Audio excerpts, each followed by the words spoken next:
Hello students, तो अब हम यहाँ पर देखेंगे क्वेश्चन नंबर 3 एक्सरसाइज 3.1 में से, जो कि यहाँ पे लिखा हुआ है on comparing ratio a1/a2 b1/b2 c1/c2 find out whether the following pair of equations are consistent और इनकंसिस्टेंट। तो हम फिर से यहाँ पर याद दिला दें कि कंसिस्टेंट इक्वेशन का मतलब होता है जो इक्वेशन का सॉल्यूशन एग्जिस्ट कर रहा हो, और इनकंसिस्टेंट इक्वेशन उसको बोलते हैं जो कि सॉल्यूशन जिनका एग्जिस्ट नहीं करता है। मतलब ऐसी पेयर ऑफ इक्वेशंस जिनका सॉल्यूशन एग्जिस्ट नहीं करता है वो इनकंसिस्टेंट इक्वेशंस कहलाती हैं, जिसमें हमारे पास पैरेलल लाइन का केस आता है। पैरेलल लाइन के केस में कैसे रहती है कंडीशन, फिर से याद दे लें, a1/a2 equals to b1/b2 not equals to c1/c2। इस कंडीशन का अगर होता है तो हम लिखेंगे pair of equations are inconsistent.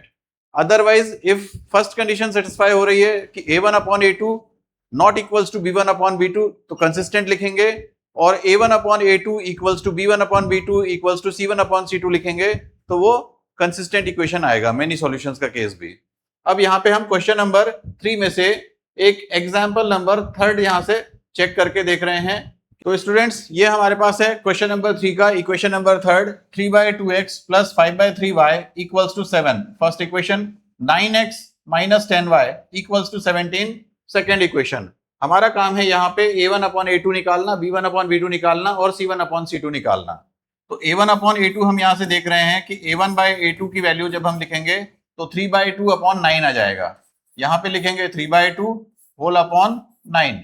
इसको हम जब सॉल्व करेंगे तो 3 न्यूमरेटर में है और 9 भी न्यूमरेटर में है, तो 3 से इसको कट करेंगे 1 आएगा, और 3 से इसको कट करेंगे 3 3 9 होता है, इसलिए यहाँ पे 9 आ जाएगा। और ये 2 जो डिनोमिनेटर में है ये डिनोमिनेटर के पास आ जाएगा। इस तरह से सॉल्व करने के बाद हमारे पास 1/2 इंटू 3 6 आ जाएगा। नेक्स्ट हमारे पास जो b1/b2 है उसको हम देखेंगे कि b1/b2 हमने लिया, तो b1/b2 की वैल्यू 5/3, ये 5/3 लिख लिया, और साथ में अपॉन में हमारे पास -10 दिया हुआ है। तो इसमें हम देखते हैं कि 5 से और 10 कैंसिल हो रहा है, तो 5 1 जा 5 लिखेंगे और इधर भी कट करके 2 लिख देंगे, और यहाँ पे सॉल्व करने के बाद ये 3 2 के पास मल्टीप्लिकेशन में आ जाएगा, और इस तरह से हमारा हो जाएगा यहाँ पे b1/b2 का वैल्यू -1/6।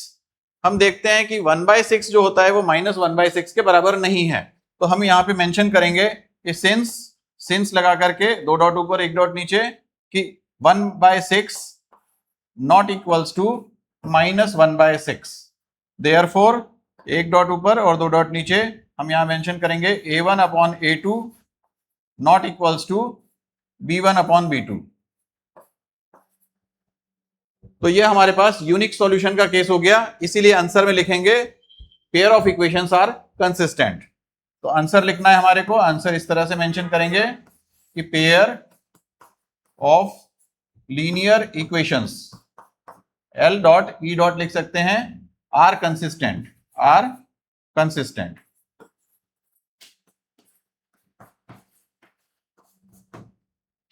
इस तरह से हमारा क्वेश्चन 3 का थर्ड पार्ट सॉल्व हो गया। अब हम आगे देखेंगे क्वेश्चन नंबर 4। इसमें जो बाकी पार्ट्स बने हुए हैं क्वेश्चन नंबर 3 में 1 से लेकर के 5 तक पार्ट्स में, इसी तरह से आप लोग बाकी पार्ट्स को सॉल्व करके देख सकते हैं, और अगर किसी बच्चे से क्वेश्चन नहीं बन रहा हो तो कमेंट में लिख करके हमसे पूछ सकता है। तो स्टूडेंट्स, हम यहाँ पर आगे देख रहे हैं क्वेश्चन नंबर 4 का फर्स्ट पार्ट। इसमें भी हमें कंसिस्टेंट और इनकंसिस्टेंट पहले फाइंड आउट करना है। कंसिस्टेंट और इनकंसिस्टेंट फाइंड करने के लिए हम यहाँ पे देखेंगे कि यहाँ पे a1 का कोएफिशिएंट की वैल्यू 1 है और b1 भी 1 है, और ये c1 है 5, जो कि लेफ्ट साइड जाकर के जब लिखेंगे तो -5 हो जाएगा। इसी तरह से यहाँ पे a2 की वैल्यू 2 है और b2 की वैल्यू भी 2 है, और 10 जब दूसरे साइड जाएगा तो ये भी -10 हो जाएगा। तो हम यहाँ पे एक तो सबसे पहले ये चेक करेंगे कि a1/a2 कितना आ रहा है। तो a1/a2 हम देखते हैं कि 1/2 आ रहा है। फिर हम b1/b2 को देखेंगे कि ये b1/b2 का जो वैल्यू आ रहा है यहाँ पर 1 है और यहाँ y के साथ में 2 है, तो इस तरह से ये भी 1/2 आ रहा है। ध्यान से देखें, y के साथ कोई नंबर नहीं लिखा है, इसका मतलब y के साथ मल्टीप्लिकेशन में 1 है। कोई भी वेरिएबल के साथ अगर कोई नंबर नहीं लिखा हुआ है तो उसके साथ में 1 मल्टीप्लिकेशन में होता है। इसी तरह से हमारे पास b1 की वैल्यू 1 हो गई, और ये b2 की वैल्यू यहाँ y के साथ में 2 दिया है, इसलिए b2 का वैल्यू 2 हो गया, तो b1/b2 भी 1/2 आ गया। ये C का वैल्यू है जो कि लेफ्ट साइड जाने के बाद -5 हो जाएगा, और यहां से 10 का वैल्यू भी लेफ्ट साइड जाएगा तो -10 हो जाएगा। इस तरह से हमारे पास में C1 अपॉन C2 का जो वैल्यू आएगा वो भी 1/2 हो जाएगा। किस तरह से ये देखते हैं हम, यहाँ पे -5 अपॉन -10 लिखा है इनका वैल्यूज, और इसको जब सॉल्व करेंगे तो माइनस साइन से माइनस साइन कैंसिल हो जाएगा, 5 1 जा 5 होता है और 5 2 जा 10 होता है, इसलिए सॉल्व करने के बाद C1 अपॉन C2 का वैल्यू भी 1/2 आएगा। इनको देख करके हम लिख सकते हैं कि A1 upon A2 equals to B1 upon B2 equals to C1 upon C2, और ये तीनों का रेशियो इक्वल आ गया है जो कि 1/2 के बराबर है। इसीलिए जब ये कंडीशन सेटिस्फाई हो रही है तो हम लिख देंगे pair of linear equations are consistent. तो यहां सबसे पहले आंसर में हमें लिखना होगा pair of linear equations are consistent. इस तरह से हमारा आंसर हो गया pair of linear equations are consistent. Similarly हम यहाँ पे बाकी के 4 पार्ट्स हैं टोटल। फर्स्ट पार्ट हमने यहाँ पे सॉल्व करके देख लिया, और बाकी के जो पार्ट्स हैं सेकंड, थर्ड, फोर्थ, ये आप लोग भी इसी तरह से रेशियोज निकाल करके, और जो भी कंडीशन सेटिस्फाई हो रही है तीनों में से यूनिक सॉल्यूशन की जो कि होती है, या फिर इनफाइनाइट मैनी सॉल्यूशन की, या नो सॉल्यूशन की, और जैसी भी कंडीशन होगी अगर वो यूनिक सॉल्यूशन की कंडीशन हो रही है फुलफिल तो उसमें लिखेंगे कंसिस्टेंट, और इनफाइनाइट मैनी सॉल्यूशन की अगर कंडीशन सेटिस्फाई हो रही है तो उसमें भी हम लिखेंगे pair of linear equations are consistent. और इनकेस अगर हमारे पास A1 अपॉन A2 जो है वो B1 अपॉन B2 और not equals to C1 upon C2 आ जाए, मतलब कि A1 upon A2 equals to B1 upon B2 not equals to C1 upon C2, then in that case हम लिख देंगे pair of linear equations are inconsistent. अभी आगे इसमें मेंशन्ड है कि हम ये पेयर ऑफ लीनियर इक्वेशन अगर कंसिस्टेंट है तो उनका ग्राफिकल सॉल्यूशन देखना है। तो अभी हम आगे देखते हैं इसमें कि ग्राफिकल सॉल्यूशन कैसे बनाया जाएगा। तो ग्राफ के लिए हम यहाँ पर इस तरह से फर्स्ट एंड सेकंड इक्वेशन के लिए ये टेबल बनाना होता है। सबसे पहले स्टूडेंट्स को ये समझ लें कि टेबल कैसे बनाएंगे। तो हमारे पास x और y की वैल्यूज फाइंड करके टेबल में लिखना होता है, और सबसे आसान रास्ता ये है कि हमें सबसे फर्स्ट इंपॉर्टेंस ये देखनी है कि सबसे पहले x की वैल्यू 0 रख सकते हैं या y की वैल्यू 0 रख सकते हैं, तो x और y के पेयर की इक्वेशंस आ जाएंगी। जैसे हम यहाँ पर इस फर्स्ट इक्वेशन में देखते हैं कि अगर हम x की वैल्यू 0 कर दें तो y इक्वल्स टू 5 आ रहा है, तो हमने लिख लिया x की वैल्यू 0 है तो साथ में y की वैल्यू 5 है। तो हमारा फर्स्ट पॉइंट जिसको हम प्लॉट करेंगे वो 0,5 होगा, वो हम ग्राफ पेपर में अभी प्लॉट करके देखेंगे। और उसके बाद नेक्स्ट पॉइंट जो हम निकाल रहे हैं उसमें x की वैल्यू 5 रख दिया है, तो ये 5 दूसरे साइड जाएगा, 5 - 5 0 हो जाएगा, इस तरह से y की वैल्यू 0 आ जाएगी। तो हमारा नेक्स्ट पॉइंट आ गया फर्स्ट इक्वेशन में 5,0। सिमिलरली हम यहाँ पे सेकेंड इक्वेशन में भी जब देखते हैं कि अगर x की वैल्यू 0 रख दें तो यहाँ पे 2y इक्वल्स टू 10 आ जाएगा, मतलब y इक्वल्स टू 5 आ जाएगा। तो यहाँ पर फर्स्ट पॉइंट जो आ रहा है वो भी 0,5 आ रहा है, और सेकंड पॉइंट भी इसी तरह से जब हम x की वैल्यू 5 पुट करेंगे तो 2 5 10 होता है, 10 दूसरे साइड जाएगा, 10 - 10 हो जाएगा, 10 - 10 0 हो जाएगा, तो 2y equals to 0, so y will be equals to 0/2, that will be 0। जब हम 0 को कोई भी नंबर से डिवाइड करते हैं तो आंसर 0 आता है, इसलिए y की वैल्यू यहाँ पे 0 हो गई। तो नेक्स्ट पॉइंट हमारे पास यहाँ भी 5 0 आ गया, मतलब कि दोनों इक्वेशंस में जो पॉइंट्स आ रहे हैं वो सेम पॉइंट्स आ रहे हैं। तो इसको हम अब ग्राफ प्लॉट करके देखेंगे कि दोनों लाइंस जो हैं वो एक लाइन के ऊपर ही दूसरी लाइन लाई कर रही है। इस तरह से ये कंसिस्टेंट तो है, बट जब एक लाइन के ऊपर दूसरी लाइन आती है तो ये इनफाइनाइटली मेनी सॉल्यूशंस का केस होता है। नेक्स्ट आगे हम अभी देखते हैं कि यहाँ इसका ग्राफ कैसे प्लॉट करेंगे, और आगे आप भी ग्राफ बनाना सीख जाएंगे।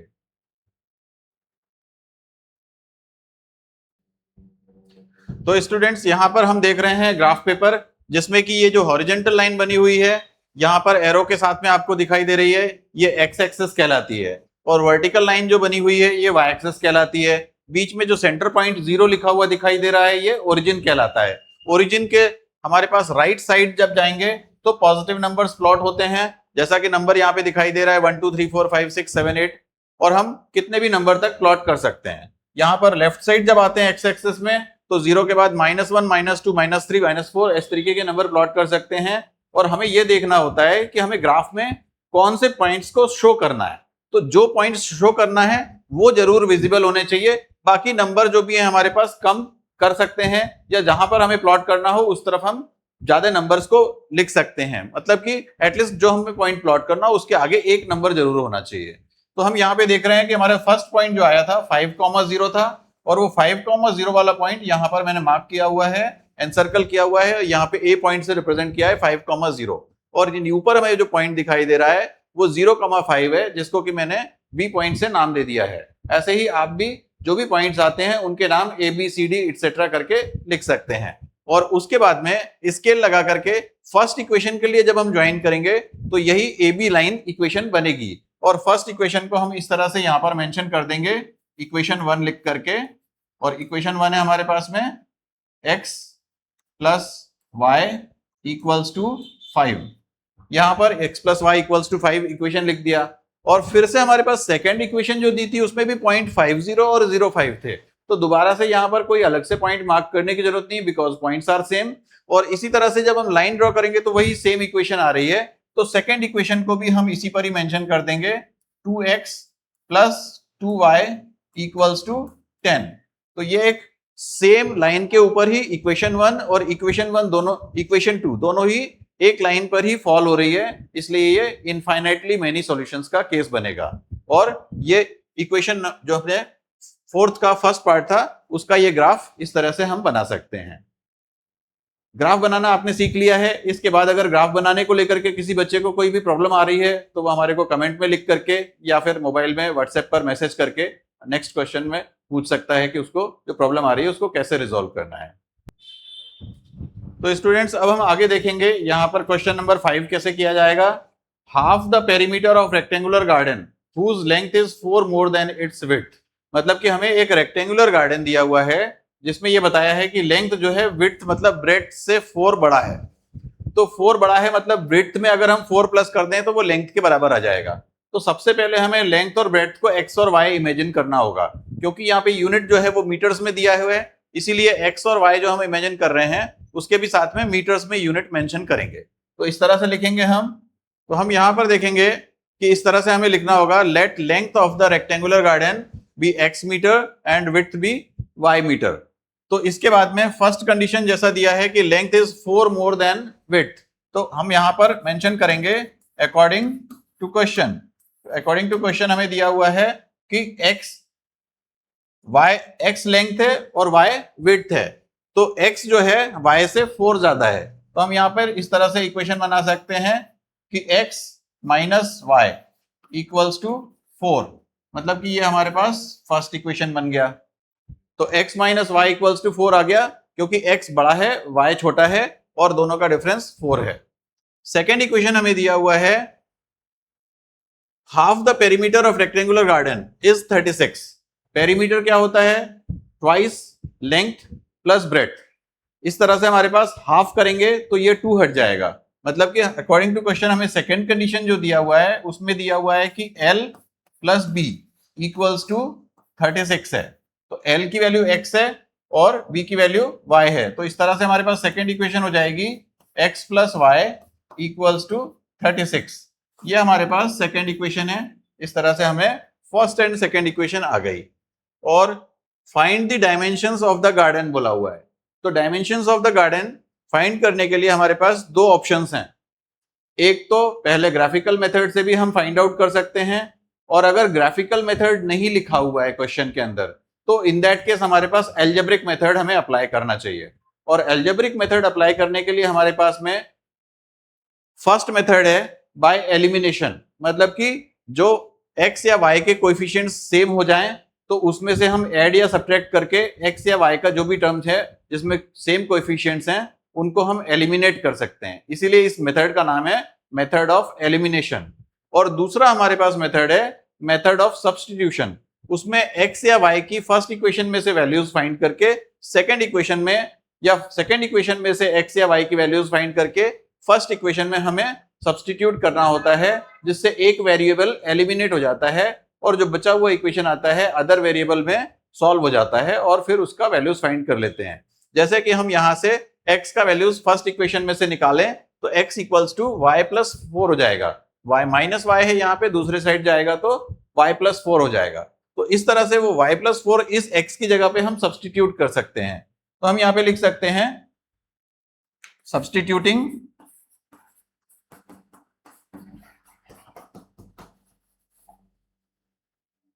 x equals to y plus 4 in equation 2। Equation 2 में जब हम पुट करेंगे y प्लस 4 तो यहां x की जगह लिखेंगे y प्लस 4, आगे प्लस y पहले से ही है हमारे पास, इक्वल्स टू 36 हो गया।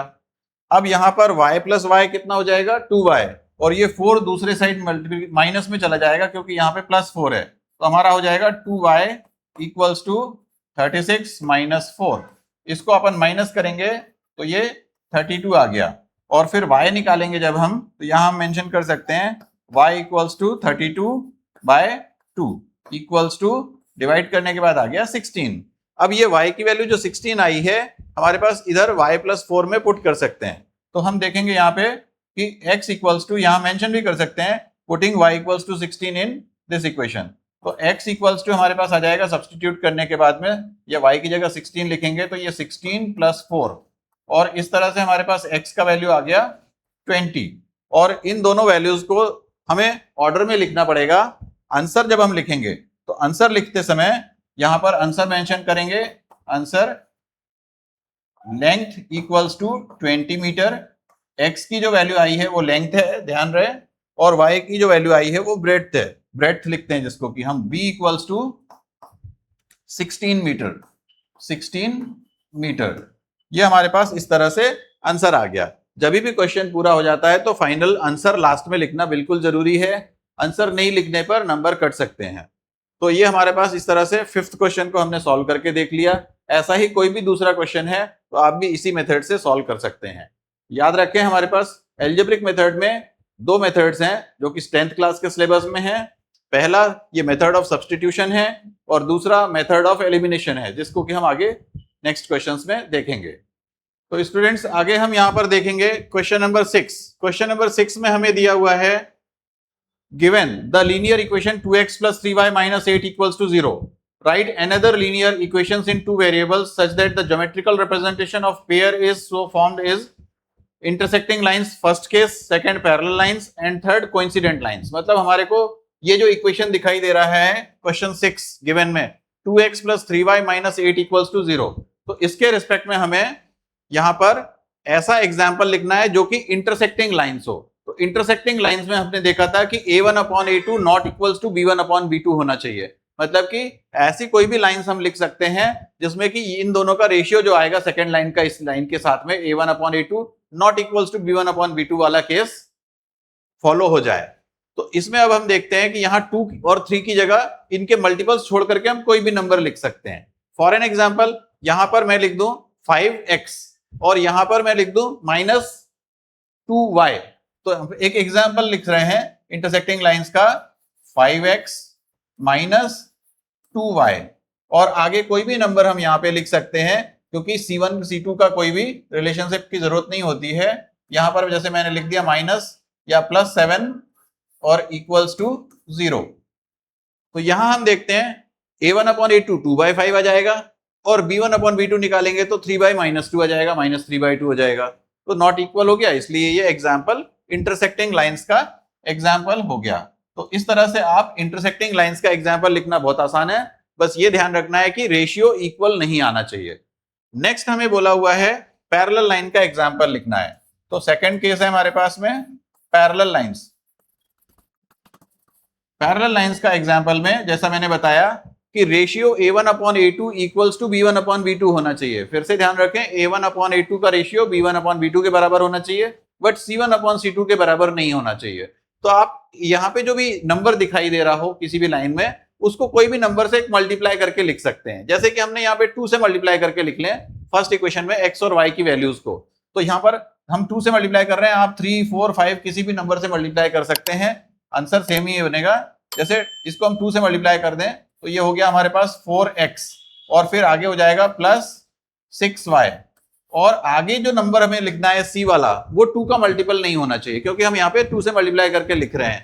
तो other than 2 multiple that is -16 को छोड़ करके हम कोई भी नंबर लिख सकते हैं, इवन 11 लिख सकते हैं, 10 लिख सकते हैं, व्हाटएवर जो भी आपको पसंद आता है। तो मैं यहाँ पर एग्जाम्पल के लिए यहाँ पर +11 लिख दे रहा हूं और इक्वल्स टू 0। इस तरह से ये जो एग्जाम्पल मैंने लिखा है ये पैरेलल लाइंस को शो कर रहा है। तो पैरेलल लाइंस का एक एग्जाम्पल हमने लिख दिया। अब इसमें हमारे पास थर्ड जो पूछा हुआ है वो कोइंसिडेंट लाइंस के लिए एग्जाम्पल लिखना है। तो कोइंसिडेंट का लाइंस का एग्जाम्पल लिखना इससे भी ज्यादा आसान है, क्योंकि जो इक्वेशन आपको दी हुई है इसको किसी भी नंबर से मल्टीप्लाई करके जब लिखेंगे तो वो एग्जाम्पल ऑफ कोइंसिडेंट लाइंस बन जाएगा। तो यहां पर हम अगला लिख के दिखा रहे हैं। कोइंसिडेंट लाइंस के एग्जाम्पल के लिए हम यहाँ पे 2 से 3 से किसी भी नंबर से मल्टीप्लाई करके लिख सकते हैं। तो मैं यहाँ पर 3 से मल्टीप्लाई करके लिख दे रहा हूं। जैसे 3 2 6 होता है तो 6x हो गया, और आगे प्लस 3 × 3 9 हो जाएगा, तो ये 9y हो गया। देन आफ्टर 3 24 हो जाएगा, माइनस 24 हो गया, और इक्वल्स टू 0 हो गया। इस तरह से ये हमारा क्वेश्चन 6 कंप्लीट हो गया है और हमने तीनों के एग्जाम्पल लिखना सीख लिया है। आप इसी तरह से और भी कई एग्जाम्पल्स लिख सकते हैं, और अगर आपको कोई डाउट लगता है तो फिर कमेंट में लिख करके हमसे पूछ भी सकते हैं। तो स्टूडेंट्स, यहाँ पर हम क्वेश्चन नंबर 7 देख रहे हैं। क्वेश्चन नंबर 7 में हमें दो इक्वेशंस दी हुई हैं, जो कि यहाँ पर लिखी हुई है x - y + 1 = 0, and second equation लिखा हुआ है जो कि यहाँ पर हमारे पास 3x + 2y - 12 = 0। अब फर्स्ट इक्वेशन के लिए हम उसी तरह से एक वैल्यूज का टेबल बनाएंगे। जैसा कि यहाँ पर हम देख रहे हैं कि अगर इस फर्स्ट इक्वेशन में हम x की जगह पे 0 लिख देते हैं तो -y + 1 = 0 होता है, y दूसरे साइड जाएगा तो y = 1 आंसर में आ जाएगा। मतलब कि हमारे पास x की वैल्यू 0 पुट करने पे फर्स्ट इक्वेशन में y की वैल्यू 1 आ रही है, और उसके बाद हम x = -1 जब पुट करते हैं फर्स्ट इक्वेशन में तो ये देखते हैं कि -1 + 1 0 हो जाएगा। इस तरह से y की वैल्यू 0 आ जाएगी। अब हम सेकेंड इक्वेशन में आगे देखें कि यहाँ 3x + 2y = 0, 3x + 2y - 12 = 0 दिया है। इसमें जब हम x की वैल्यू को 0 कर देंगे तो 2y - 12 = 0 आ जाएगा, और इस तरह से 2y = 12 बनेगा, तो y = 12/2 6 आ जाएगा। मतलब कि x की वैल्यू 0 रखने पे y 6 आ जाएगा। उसके बाद हम जब x की वैल्यू 4 लिख देते हैं तो सॉल्व करके देखेंगे 4 3 12 होता है, और 12 - 12 0 होता है, तो इस तरह से 2y = 0 रहेगा, तो y की वैल्यू 0 आ जाएगी। अब हम इन पॉइंट्स को ग्राफ में प्लॉट करेंगे। ग्राफ में प्लॉट करने के लिए हम ग्राफ बना करके देख रहे हैं। एक यहाँ पर मैं आपको रफ एस्टिमेशन बता रहा हूं किस तरह से आप बिना ग्राफ पेपर के भी आप ग्राफ बना सकते हैं और उसमें इन वैल्यूज को कैसे आसानी से प्लॉट कर सकते हैं। तो हम सबसे पहले यहाँ पर एक देखें कि, तो स्टूडेंट्स हम यहाँ पे देखेंगे कि इक्वेशन 1 में जो दो पॉइंट्स हमारे पास आए थे ए और बी, यहाँ पे लिख दिया मैंने ग्राफ पेपर पर। आप लोगों को भी ये ग्राफ पेपर में मेंशन करना है। इक्वेशन 2 के भी जो दोनों पॉइंट्स आए थे उनको भी मैंने मेंशन कर दिया है। अब यहाँ पर मैं आपको बता रहा हूँ कि बिना ग्राफ पेपर पे भी हम बनाए किस तरह से ग्राफ को ड्रॉ कर सकते हैं, और ग्राफ ड्रॉ करने के बाद किस तरह से हम इसका सॉल्यूशन भी निकाल सकते हैं। तो यहाँ हम देख रहे हैं कि ग्राफ पेपर अभी हम यूज नहीं कर रहे हैं। एक सिंपल व्हाइट पेपर है जिसके ऊपर हम सबसे पहले एक हॉरिजॉन्टल लाइन ड्रॉ करेंगे स्केल लगा करके, जैसा कि यहाँ पे दिख रहा है। और हॉरिजॉन्टल लाइन पर आप इस तरह से एक्स एक्सिस मेंशन कर देंगे, और वर्टिकल लाइन ड्रॉ करेंगे जिस पर की स्केल लगा करके और उस पर वाई एक्सिस मेंशन कर देंगे। जैसा कि मैं पहले भी बता चुका हूं कि एक्स एक्सिस में राइट साइड आपको पॉजिटिव नंबर लिखना है, लेफ्ट साइड नेगेटिव नंबर लिखना है, वाई एक्सिस में अपवर्ड पॉजिटिव नंबर लिखना है, और 0 के नीचे डाउनवर्ड जो है वो नेगेटिव नंबर्स को लिखना है। और ग्राफ पेपर में जब आप बिना ग्राफ के बना रहे हैं कोई भी ग्राफ को, तो इस बात का ध्यान रखना है कि ये जो 1 2 3 4 आप मार्क कर रहे हैं ये स्केल से इक्वल डिस्टेंसेस पर मार्क करें। मतलब फॉर एन एग्जांपल 1 सेंटीमीटर में मार्क कर सकते हैं, या फिर 0.5 सेंटीमीटर पे भी मार्क कर सकते हैं, जैसा कि आपके पास स्पेस हो पेपर के अंदर उसके अकॉर्डिंगली करें। अगर 1 सेंटीमीटर के डिस्टेंस में मार्क करते हैं तो ग्राफ देखने में ज्यादा अच्छा दिखाई देगा। सबसे पहला ए पॉइंट में मार्क करके दिखा रहा हूं 0,1। एक्स की वैल्यू 0 कहां पर होती है? वाई एक्सिस में होती है, और y की वैल्यू 1 ये दिख रही है। तो हम क्या करेंगे, इस पॉइंट को यहां पर जो दिख रहा है इसको एनसर्कल कर दिया मैंने। ये वाला पॉइंट आपका ए पॉइंट है, और इस पे मैं नाम ए लिख करके यहां मेंशन कर दे रहा हूं 0,1। और अब आपको अगला पॉइंट दिखा रहा हूं -1,0। एक्स एक्सिस में -1 ये दिखाई दे रहा है। तो हम यहाँ पे क्या करेंगे, इस पॉइंट को मार्क करके मेंशन कर देंगे बी पॉइंट। बी पॉइंट लिख करके इसके कोऑर्डिनेट -1,0 ऐसा मेंशन कर देंगे ग्राफ पेपर में। और बाद में इस ए और बी पॉइंट जो एनसर्कल किए हुए दिखाई दे रहे हैं इनको हम ज्वाइन करेंगे। ज्वाइन करने के बाद एक स्ट्रेट लाइन आ जाएगी। इसी तरह से हम बाकी के पॉइंट्स को भी पहले मार्क करके दिखा दे रहे हैं। पॉइंट सी है 0,6। तो ये वाला पॉइंट जो दिखाई दे रहा है हमारे को ग्राफ पेपर में, ये पॉइंट सी है जिसका कि कोऑर्डिनेट 0,6 है। और यहाँ पर डी पॉइंट जो दिखाई दे रहा है वो 4,0 है। तो 4,0 वाला पॉइंट जो हमें दिख रहा है वो यहाँ पर है। इस पॉइंट का नाम मैंने डी लिख दिया, 4,0। इस तरह से हमने चारों पॉइंट्स को प्लॉट कर लिया है। अब हम यहाँ पर स्ट्रेट लाइन बनाएंगे इन ए और बी को ज्वाइन करके और सी और डी को ज्वाइन करते हुए। तो स्टूडेंट्स, जैसा कि हमने अभी यहाँ पे देखा कि ए और बी पॉइंट्स को ज्वाइन करते हुए हम स्केल लगा करके ऐसी एक लाइन ड्रॉ करेंगे जो कि यहाँ पे दिखाई दे रहा है। ये इक्वेशन नंबर 1 है। इसका इक्वेशन नंबर 1 हमारे को यहाँ पर मेंशन भी करना पड़ेगा, जो कि x प्लस, जो कि इक्वेशन है हमारे पास में x minus y plus 1 equals to 0। ये हमारे पास फर्स्ट इक्वेशन दिखाई दे रहा है जो कि ए बी पॉइंट्स को ज्वाइन करके बन रहा है। और अब हम यहाँ पे ये जो सेकंड इक्वेशन बना हुआ है सी डी वाले पॉइंट्स को ज्वाइन करके, इसका भी इक्वेशन यहाँ पर हमें लिखना पड़ेगा। सेकंड इक्वेशन है हमारे पास 3x plus 2y minus 12 equals to 0। तो इस तरह से हम देख रहे हैं कि बिना ग्राफ पेपर के भी हम किस तरह से एक सिंपल व्हाइट पेपर पर भी लाइंस ड्रॉ कर सकते हैं। और ये लाइंस में जो पॉइंट ऑफ इंटरसेक्शन आ रहा है वो यहाँ पर हमारे पास ग्राफ में दिखाई दे रहा है, जो कि इस लाइंस का सॉल्यूशन भी है। और ये पॉइंट का नाम हम यहाँ पे मेंशन करेंगे ई पॉइंट। और ई पॉइंट जो आ रहा है हमारे पास यहाँ एक्स एक्सिस में 2 डिस्टेंस पर है और वाई एक्सिस में 3 डिस्टेंस पर है। इसीलिए इस ई पॉइंट को हम लिखेंगे 2,3। तो 2,3 एक ऐसा पॉइंट है जो कि इस इक्वेशंस के लिए, पेयर ऑफ इक्वेशंस का यूनिक सॉल्यूशन है। आप जब इसमें पुट करके देखेंगे तो यहाँ पर हमारे पास दोनों ही इक्वेशंस को ये 2, 3 वाला पॉइंट सेटिस्फाई कर रहा है, मतलब ये यूनिक सॉल्यूशन है। अब आपको क्वेश्चन में ये बोला हुआ है कि determine the coordinates of vertices of triangle formed by these lines and the x axis and the shade the triangular region. तो हमारे पास यहाँ पे दिख रहा है कि वर्टिसेस जो हमारे पास आ रहे हैं कौन कौन से हैं ट्रायंगल के। ट्रायंगल है हमारे पास ई बी और ये डी। तो ट्रायंगल के वर्टिसेस हम यहाँ पे आंसर में लिखेंगे, आंसर vertices of triangle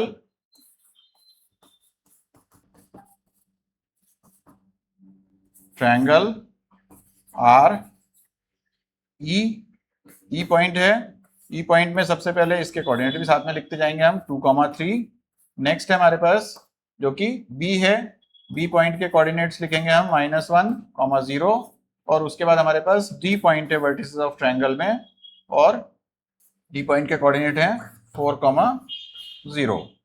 तो हमें जैसा कि क्वेश्चन में यहां दिया हुआ था, determine the coordinates of vertices of triangle formed by these lines. These lines मतलब ये इक्वेशन 1 एंड इक्वेशन 2, इन दोनों का वर्टिसेस ये ई पॉइंट आ रहा है, कॉमन पॉइंट। और यहाँ पर जो लाइन में एक्स एक्सिस से जो पॉइंट ऑफ इंटरसेक्शन आ रहा है वो पॉइंट ये बी है और ये डी है। तो ये हमारे पास फाइनल आंसर हो गया। और अब आपको शेड करने की जो बात कर रहे हैं, तो शेड करने के लिए आपके पास में ये ई बी और डी के बीच का जो पोर्शन दिख रहा है इसको शेड करना है। तो स्टूडेंट्स, अब हम यहाँ पर देख रहे हैं कि कैसे मैंने यहाँ पे ई बी और डी के रीजन को शेड करके दिखाया है। इसी तरह से आप भी पेंसिल से हल्के हाथों से जो पोर्शन आएगा ट्रायंगल का, इसी तरह से शेड करके आप दिखा सकते हैं। और इस तरह से हमारा आज एक्सरसाइज 3.1 ये कंप्लीट हो गया है। और आप सभी को जो भी अगर डाउट्स हो तो मेरे से व्हाट्सएप पे या फिर कमेंट लिख करके वीडियो में और क्वेश्चंस के बारे में जानकारी ले सकते हैं।